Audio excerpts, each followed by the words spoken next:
O ano era 1943. A frente oriental era um inferno na Terra. Homens lutavam por ideologias, por metros de lama congelada e por suas vidas. Eles pensavam que conheciam o medo. Eles pensavam que a morte vestia uniforme. Mas o universo tem predadores mais antigos. Ei, assombrados, Tutu aqui.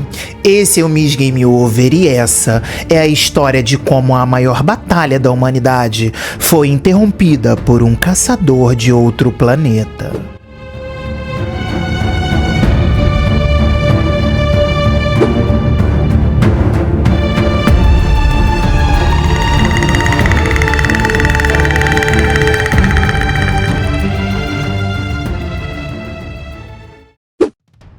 Em meio a um cerco de Stalingrado, onde o ódio entre o Exército Vermelho e a força alemã atingiu seu ápice, uma sombra desceu sobre a neve. Veremos como Yautja, o predador, escolheu o campo de batalha mais sangrento da Terra para o seu ritual de caça, atraído pela violência e pelo calor da batalha.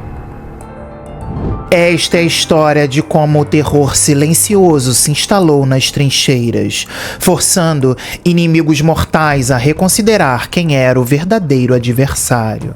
E mais importante, veremos como inimigos mortais forçados a encarar uma ameaça que não respeita bandeiras descobriram que a única maneira de sobreviver ao predador supremo era unir-se.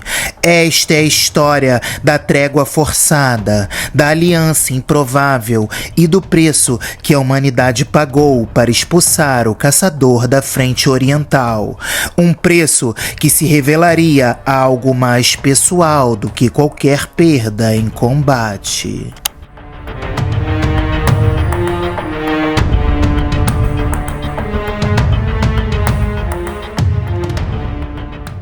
O frio era um inimigo constante, mas o homem era mais letal.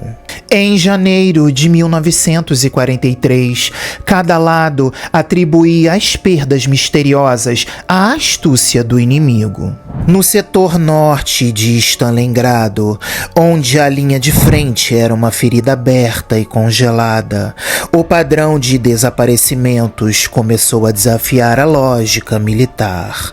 Não eram baixas de franco-atiradores, eram remoções cirúrgicas.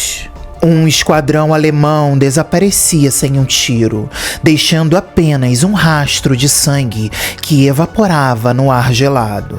Homens do pelotão soviético, enviados para uma missão de reconhecimento, eram encontrados desmembrados horas depois. Os corpos pendurados em árvores como troféus macabros, despidos de pele e ossos. Os relatórios eram descartados como histeria de combate ou como propaganda de atrocidades para desmoralizar as tropas. Mas os veteranos, que já haviam visto o pior da guerra, sentiam algo diferente. Não era o cheiro de pólvora e medo humano que conheciam. Era um cheiro de uma caçada que não era deles. Uma caçada que tratava a guerra humana como um mero campo de treinamento. O caçador havia chegado e ele não estava interessado em trincheiras ou tanques. Ele estava interessado apenas nos melhores, nos mais corajosos, nos que demonstravam maior ferocidade em combate.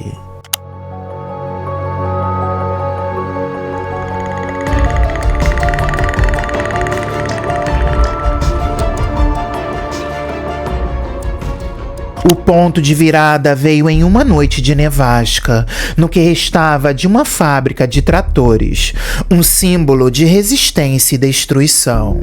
O caçador, que os soldados passaram a chamar de o Fantasma de Ferro, devido aos sons metálicos que o acompanhava, atacou simultaneamente um posto de comando alemão e um bunker soviético próximo. O coronel Richter, da Força Alemã, um homem de ferro e disciplina, viu seu oficial de comunicações ser vaporizado por um feixe de luz verde, sem que o atacante fosse visível.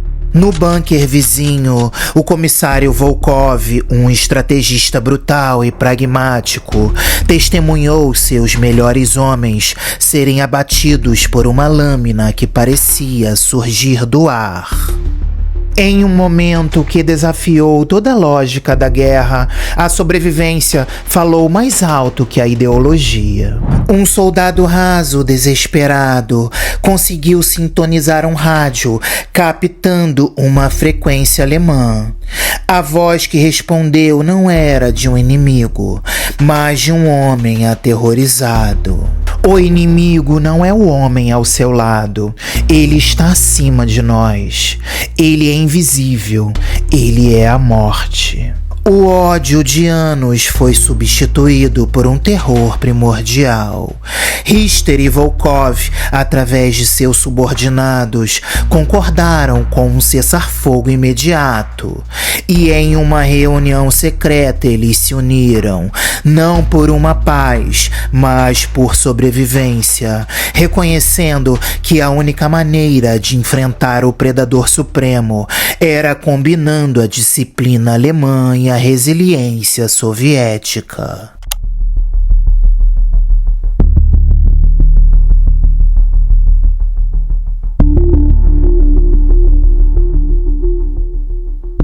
Mas a trégua era frágil, sustentada apenas pela ameaça iminente. Soldados que se matariam no dia anterior agora compartilhavam munição, rações e o calor das fogueiras improvisadas, sob o olhar desconfiado de seus líderes. Mas o plano era desesperado: usar o que restava da fábrica como isca. Volkov, um estrategista brutal, e Richter, um tático metódico, combinaram suas forças e seus conhecimentos. Eles sabiam que o caçador só atacava aqueles que considerava dignos. A única maneira de atraí-lo era apresentar um desafio que ele não pudesse ignorar. Eles armaram uma armadilha com explosivos e metralhadoras, usando a tecnologia humana para tentar combater a alienígena. Mas o verdadeiro chamariz era a coragem. Eles se expuseram, montando uma defesa conjunta no pátio da fábrica, desafiando o Fantasma de Ferro a descer de seu pedestal invisível. Eles estavam oferecendo a si mesmo como troféu, esperando que o código de honra do caçador o forçasse a aceitar o duelo.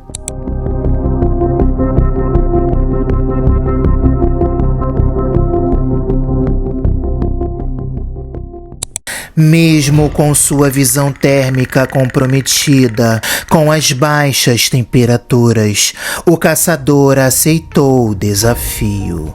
Ele desceu do céu com um rugido que não era de raiva, mas de satisfação. A batalha foi um caos de tecnologia alienígena contra a engenhosidade humana. O predador, com sua camuflagem, canhão de plasma e lâminas retráteis, era uma força da natureza, abatendo os soldados com uma facilidade aterrorizante. Mas os homens, unidos e lutando por um objetivo em comum, eram imprevisíveis. Volkov usou a artilharia pesada, coordenada com o fogo de supressão, enquanto Richter, no chão, liderava um ataque de flanco com granadas e lança-chamas. Eles conseguiram o impensável, danificar a armadura do caçador, forçando-o a lutar de uma forma mais primitiva, dependendo da força bruta e de suas lâminas. A luta se tornou mais pessoal, corpo a corpo. A neve manchada de vermelho. O caçador ferido, mas não derrotado, percebeu que havia subestimado a capacidade humana de se adaptar ao terror e de canalizar o ódio contra um inimigo em comum. Ele havia encontrado adversários dignos.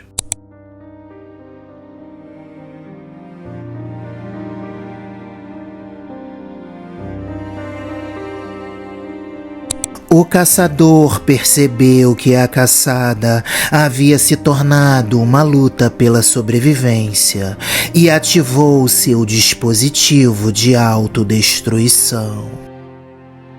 Richter e Volkov, antecipando seu movimento, conseguiram escapar a tempo, mas a explosão varreu a fábrica e o que restava de seus homens. A aliança havia vencido, mas a um custo terrível.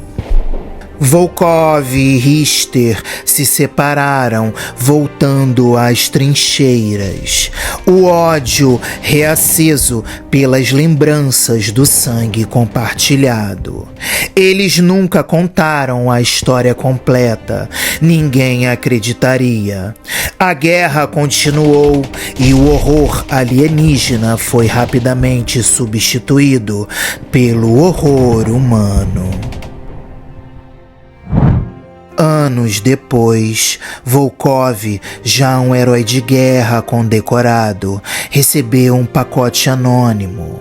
Dentro havia um único objeto, o crânio do coronel Richter, limpo, polido e com o símbolo Yautja gravado. O caçador não havia morrido, ele havia se retirado, carregando consigo o seu troféu mais valioso. Não era um crânio de um alienígena, mas o crânio de um homem que ousou liderar essa união. O predador havia reconhecido a coragem suprema de Richter ao se aliar ao seu inimigo mortal, um ato que superava qualquer bravura individual em combate. Ele havia levado o troféu que representava a honra inesperada da união humana.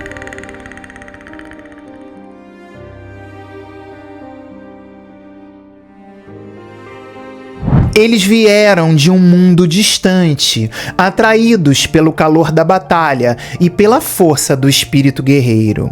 Por séculos, nos observaram, nos caçaram e nos testaram. Mas a história do predador não é apenas sobre o futuro, é sobre o passado, sobre a honra, a tecnologia e a evolução da caça. Vamos acompanhar as visitas dessa criatura através dos tempos, do século XVIII ao futuro distante. Esta é a saga dos Yautja. Para entender a cronologia, primeiro precisamos reordenar a história. A cronologia da franquia não segue a ordem de lançamentos, mas sim a época em que cada caçada aconteceu.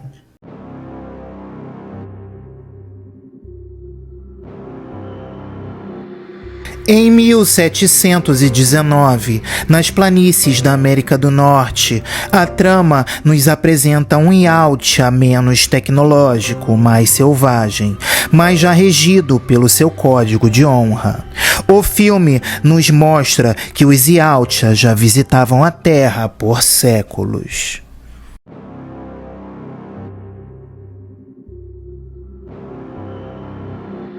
Em 1987, na selva da América Central, o Major Dutch e seu esquadrão de elite encontram o caçador. Este filme estabelece o cânone Yautja, a camuflagem, o canhão de plasma, a visão térmica e, crucialmente, a regra de não caçar presas desarmadas ou fracas.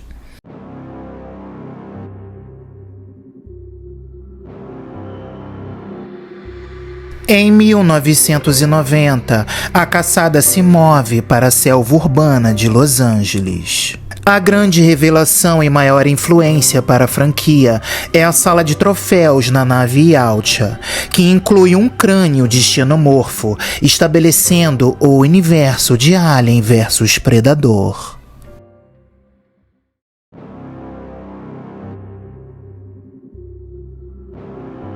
Em 2010, a franquia nos leva a um planeta de caça Yautja.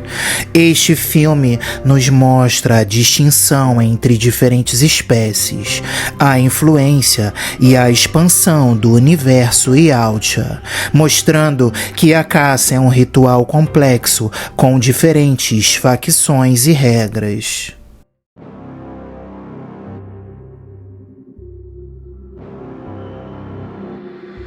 Em 2018, a franquia sugere uma guerra civil Yautja e a possibilidade de um predador amigável que tenta ajudar a humanidade. A trama nos apresenta a armadura Predador Killer, uma tecnologia de contra-ataque humano. A saga O Predador é a história de um código de honra alienígena confrontando a imprevisibilidade humana. De uma guerreira Comanche às selvas da América Central ou a um detetive de Los Angeles, a história é sempre a mesma.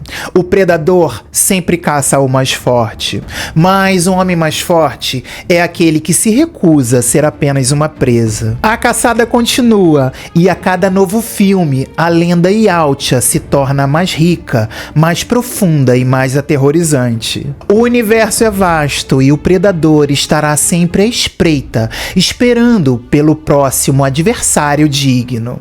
E nós, espectadores, estaremos sempre aqui, prontos para assistir. E vocês me contem, já assistiram o filme novo? Gostaram?